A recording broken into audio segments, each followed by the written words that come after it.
Welcome to Wizard.com. I am maths teacher Neeta and this is our question.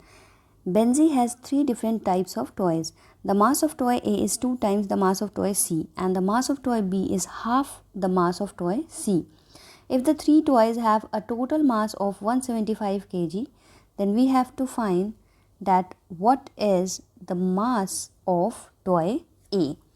So let's suppose the mass of toy C, we have assumed that is x. Therefore, we can say that the mass of toy B will be equal to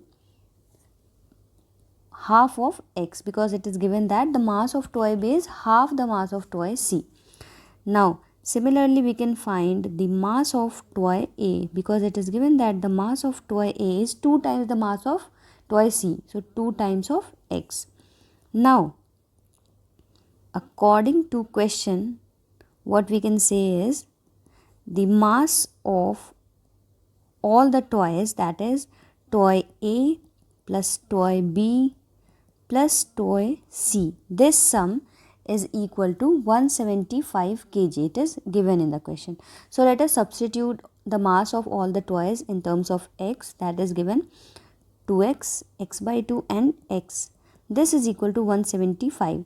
Now after simplifying this, we can obtain the value of x. So let us simplify this further. So if we take LCM, this will be equal to 6x plus x divided by 2 is 175. Therefore 7x by 2 is 175 and 7x will be equal to 175 multiplied by 2. So x will be equal to 350 divided by 7, which is equal to 50 kg. Now in the question it is asked the mass of toy A.